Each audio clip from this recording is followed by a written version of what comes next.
Hello and welcome to another helpful tech vid. In this video we're going to discuss how to create a self-signed certificate, SSL certificate, and apply it to a host or a website. Now this will also work to a point if you're purchasing an SSL certificate and want to apply that. There's just a couple of steps you have to do, and then you have to provide a certain set of information to the SSL vendor, and then they can provide you back with your certificate and then apply it using the remainder of the steps. But in this one we're going to create a self-signed certificate. As you can see, I am using the virtual machine snapshot that I had created for my virtual hosts, and you don't have to have multiple hosts set up. You can use just a single one, but I figured I've already got Apache installed, it's already using virtual hosts, and this might be a really good example to show the way you could do it with multiple sites. And like I say, you don't have to do this with multiple sites. You can do this with just one site. So I'm going to put a link to the previous virtual host config video that I did to create this. And if you guys need to follow that, go ahead and follow that. Otherwise, continue on with this video. So the first thing that we need to do is issue an A2 mod. That means Apache 2 enable mod SSL. And once we do that, we're going to restart Apache, and that's going to enable the SSL module. The next step you need to do is open SSL space req space -new space -key, and you can call this whatever you want. You also need to specify where you want to put it. So right now I'm going to create all the files in my current directory, which is just the home root. I don't know if I have anything else in here. No, I don't. Perfect. Alright, so we're going to do open SSL req -new -key, and we're going to call this site b.key. Oh, I'm sorry, we have to generate that key first. So that's open SSL gen RSA -out site b.key, and then a number after that, and it needs to be base 2 math. You could do 1024 or you could do 2048. Essentially the difference is the larger it is, the harder it's going to be to break. On the flip side of that, it's also going to take more space. It's basically how many bits are used to encrypt the key. So I'm going to do 2048, which I want to say is the maximum, but I'm not an SSL expert. You could try 4096 and see what happens. I'm just going to do 2048. And that created the key here. So the next step is open SSL request new key, and we're going to say site B key, and we're going to generate our CSR.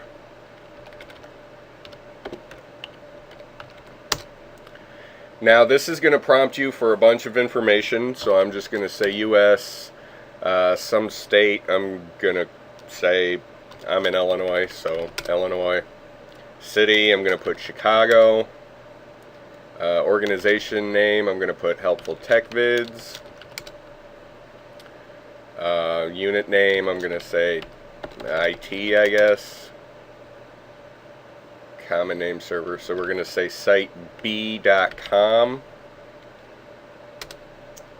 And helptechvids@gmail for our email address, or whatever your email address is, of course. No challenge password, no optional company name, and now we should have our CSR. Now I'm going to stop right there.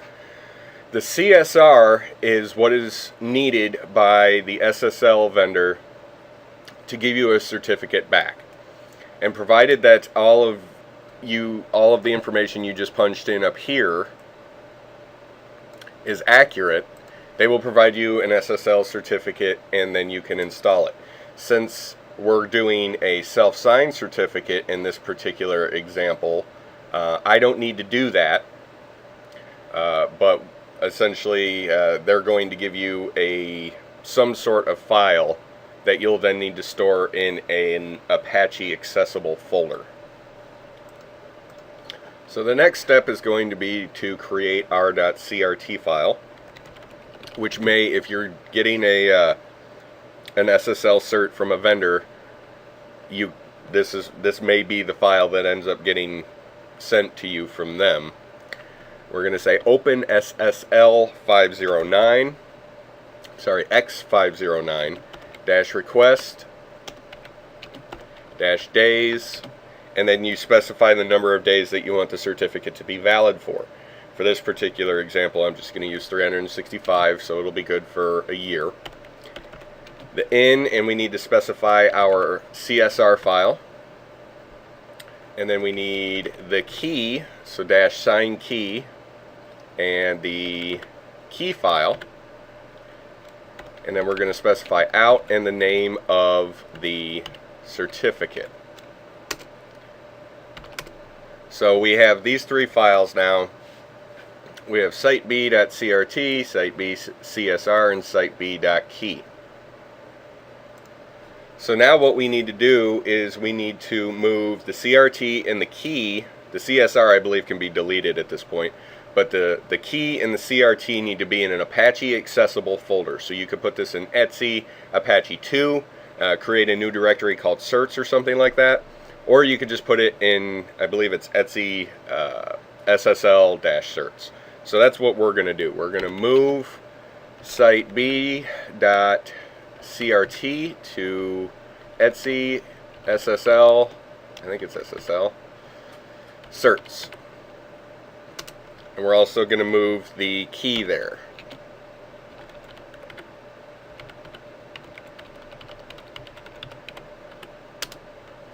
Okay, so now that we have that, we have our SSL certificate. Now we have to go in and apply that to a virtual host or your website. So I'm going to get into sites enabled, and we're going to we're going to go into the sites available. You could do either one. They just link back and forth if you watch my previous video. So we're going to nano default, .conf. And we're going to, obviously we've been doing all the work with site or test B here. Actually, I misnamed the files, but it doesn't matter. So we're going to do SSL engine on, and then we have to specify our certificate file, and we put that in Etsy SSL certs and siteb.com, or .crt rather, SSL certificate key file, Etsy SSL certs siteb.key.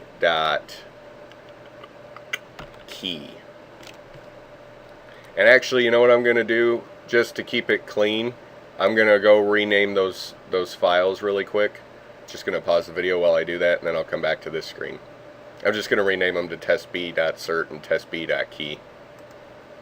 Okay, so now that we've done that, this is going to be SSL, so we actually have to change the port here to 443.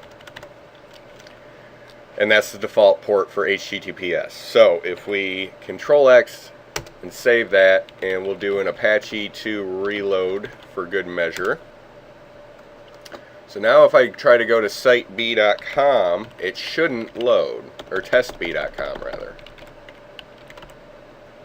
Well, it does. I'm sorry, it does load because that doesn't exist. So it's going to take you to the default provisioned virtual host, which is test A. So this is actually expected behavior. But if we go to HTTPS testb.com, I should get this page because it is a self-signed certificate. You have to keep that in mind. So if it's a self-signed certificate, you're going to get this error. It's not a big deal if all you want to do is encrypt a certain page that only you should be seeing or only certain people should be seeing. But if you are going to encrypt your site with SSL, you probably do want to purchase a certificate. So you'll click Add Exception, Get Certificate, Confirm Security, and there you go, there's your Test B. Now again, if you go there directly, if you try to go there without encryption, you're going to get the Test A site, the testa.com site, because that's the default host. So what you may want to consider doing is redirecting your port 80 or HTTP, your standard HTTP access, to your HTTPS site. And we're going to go over that right now. So you go back to your virtual host configuration, and you'll need to create a virtual host to listen on port 80 for the site that you want to redirect. So we're just going to copy this guy here, since it contains most of the accurate information. And we're going to delete all the SSL information and specify port 80 here. So you don't need a document root there either. You just need the addresses to redirect. So testb.com and www.testb.com. So now what we do is a redirect permanent / https://testb, and in my case, .com. Now if we Control X there, do a service Apache reload for good measure. Okay, so the problem I had there was actually that when I visited siteb.com directly, it was actually cached to load up siteA.com, and since I was in a private browsing window, all I had to do was close it and reopen it. So because I found that by trying to go to www.testb.com, and it redirected as expected. So directly testb.com would redirect me to siteA.com, but that was cached. So now if I go to testb.com, it's going to take me to the SSL site. So I didn't specify HTTPS before, but it redirected me as expected. So now if I add exception, and now I'm at testb.com. So overall, you generate your key, your .key file, your .csr file, and your .crt file, and put that in a folder that is accessible via Apache. You create a virtual host or modify your existing virtual host, changing the port to 443, enabling the SSL engine, specifying the location of that CRT and key file, and reload Apache, and you have a functioning SSL site. Optionally, if you want to redirect all of your unsecured traffic to the SSL traffic, you can specify this additional piece, essentially creating the same virtual host but listening on port 80, and redirect it, the root, that's important because that means when I'm hitting just the basic site, to the HTTPS, and then you don't have to have that www in there because the server alias and the direct works. This without the www dot would work just as well. And if I come out of here, many people are thinking, well, in your last one, when you specified port 81 as your port, you had to modify the ports.conf file. How come you didn't have to do that for port 443? Well, I'll tell you, because as long as the SSL module is enabled, that's what this piece here does. If module, SSL module, then we're going to automatically listen on 443. And there's also another one down here. So what triggered that was that first command that I issued, the a2 enmod SSL. We loaded up that module, restarted Apache, and now this piece applies. So it's automatically listening on port 443. So that's how you guys do an Apache HTTPS site, and even redirect your non-encrypted traffic to your encrypted traffic. Now, one last thing before we go.